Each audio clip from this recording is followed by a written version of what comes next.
Hello दोस्तों, एक नए वीडियो में आप सभी का बहुत बहुत स्वागत है। दोस्तों, आज का भाग मेरा तीसरा है। इससे पहले मैंने भाग 1 और भाग 2 पढ़ा चुका हूं। आज मेरा भाग तीसरा है।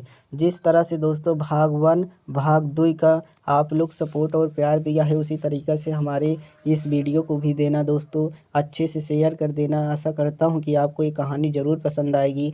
आज मेरा भाग तीसरा है, देखते हैं क्या होता है दोस्तों। चलो वीडियो स्टार्ट करते हैं। फिर कुछ देर बाद बाहर से कुछ शोर सुनाई दिया। कोई नई लड़की चीख रही है। वह आवाज़ सुनकर मैं दरवाजे के करीब गई तो वह लड़की की आवाज़ मुझे साफ सुनाई दे रही थी।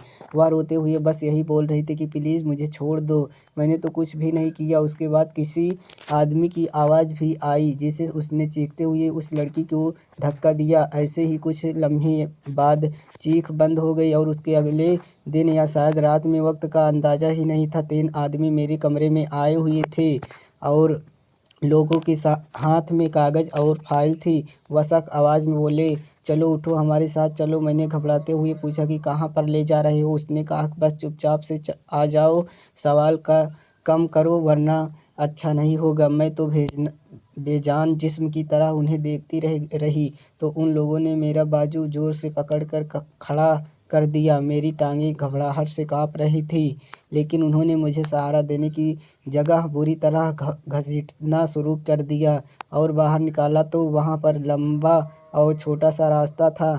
वहाँ की दीवारें पर हर तरह जगह पर सलाखों के बंद दरवाजे थे। रास्ते में मुझे कई लड़कियां नजर आई। सब नौजवानी थी, सब सहमी हुई, घबराई हुई। कोई घबराई हुई थी, कोई आंखें बंद करके बैठी हुई थी, मुझे देख ही रही थी और मुझे एक बड़े कमरे में ले गया। वहाँ कुछ मेज भी थी, उस पर एक कंप्यूटर और 2 मर्द जो मेरी फाइल देख रही थी और एक दूसरे की तरफ देखा। फिर एक ने दूसरे से अंग्रेजी में कहा कि हाँ मार्केट वैल्यू ठीक है, पर मैं कुछ नहीं समझी। सिर्फ वे एक शब्द मार्केट वैल्यू मेरे दिमाग में अटक गया। उन्होंने मुझे दोबारा से मेरे कमरे में वापस ले गया और जाते जाते उनमें से एक दरवाजे पर मौजूद सलाखों पर हाथ मारा और कहा कि आज रात पहले से एक शक होगा, तैयार होना रहना।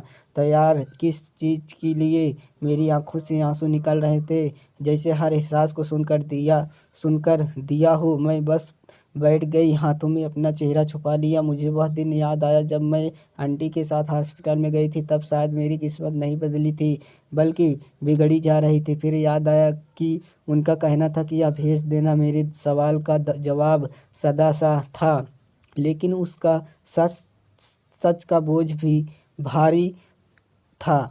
हाँ, मुझे इन लोगों ने के हाथ बेच दिया गया था। कमरे के बाहर मुझे कदमों की आहट सुनाई दी। अब यह तो दिन का मामूल ही बन चुका था। दिन में 2 या 3 बार कोई न कोई आता, पानी या रोटी रख कर चला जाता, मगर आज कदमों की रफ्तार कुछ अलग सी थी, जैसे कोई जल्दी में हो। दरवाज़ा खुला और 3 आदमी अंदर आ गए। एक तो वही था जो पिछले दिन फाइल देख रहा था, बाकी 2 चेहरे नए थे। फिर एक ने खामोशी से मेरी तरफ एक लिफाफा बढ़ाया। मैंने वहाँ कांपते हाथों से पकड़ा तो वह 3 बिना कुछ कहे वापस से पीछे मुड़ गए, फिर दरवाज़ा बंद करके चले गए। उनके जाने के बाद मैंने कांपती उंगलियों से लिफाफे को खोला। उसके अंदर एक फोल्ड करके एक खत रखा हुआ था, नीले कलम से लिखा हुआ था खत।